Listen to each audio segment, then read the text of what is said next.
Episode 15 of the signs of the times, of the prophetic things that the Bible speaks about, with reference to what is happening on planet Earth today, living in the end times. We continue Revelation chapter 6, where we follow these riders who rode out over the earth and are riding out, preaching of the gospel, wars, famines, diseases. We heard about the martyrs who are waiting for the big moment that finally God will revenge their innocent blood and judge these murderers who took their lives. And so now we read in Revelation 6 as of verse 12, I watched as he opened the sixth seal, there was a great earthquake. The sun turned black like sackcloth made of goat hair. The whole moon turned blood red, and the stars in the sky fell to earth, as late figs drop from a fig tree when shaken by a strong wind. The sky receded like a scroll, rolling up, and every mountain and island was removed from its place. Then the kings of the earth, the princes, the generals, the rich, the mighty, and every slave and every free man hid in caves. And among the rocks of the mountains, they called to the mountains and the rocks, fall on us and hide us from the face of him who sits on the throne and from the wrath of the Lamb. For their great day of their wrath has come, and who can stand? So this is signs not just happening on earth, with all kinds of terrible things on the planet, but this is even bringing into the picture the stars and the sun and the moon. It's an earthquake. It's like planet Earth is now shaking, that the fundaments of the earth are getting loose. That's so terrifying of an earthquake. People say that the solid ground where you're standing on suddenly starts to shake, and then everything collapses in an incredible way. When you read about the flood, that big flood that the Bible describes, there's a lot of mountains rising up, earth going down. It's like reshaping the whole planet in a certain way.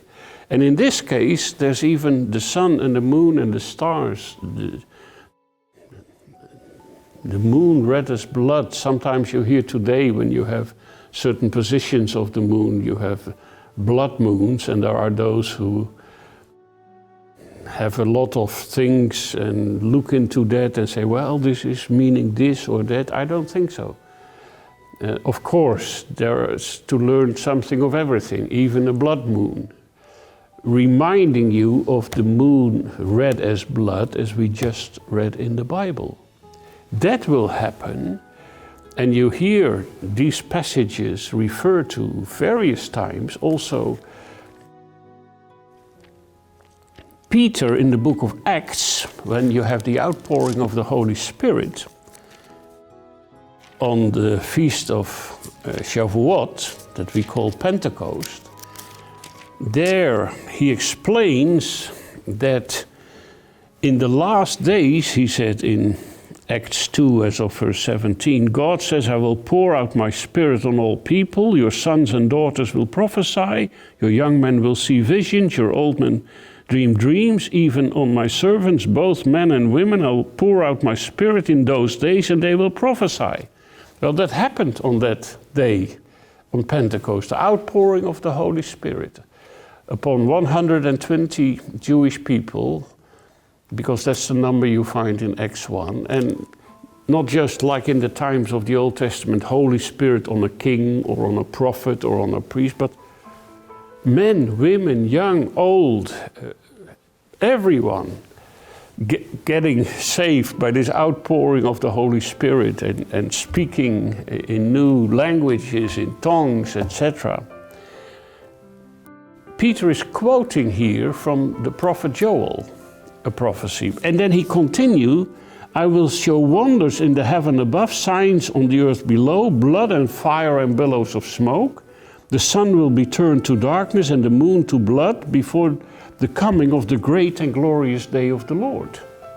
And everyone who calls on the name of the Lord will be saved.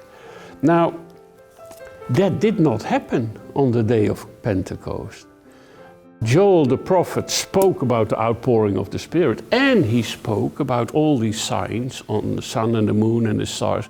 But on the day of Pentecost, it simply was not fulfilled. Yes, outpouring of the Spirit, but no, the sun and the moon and the stars and the great day of vengeance of the Lord. That did not happen. And when you turn to the prophecies of Joel, when you look at the passage that Peter quoted in Joel 2, there you see something. It's found in Joel 2 as of verse 28 to 32. One day when this is going to happen, that the earth is shaking, the sun and the moon and stars are falling and refuse to give light, billows of smoke and darkness. When the Krakatau erupted, it was a volcano near Indonesia in 18.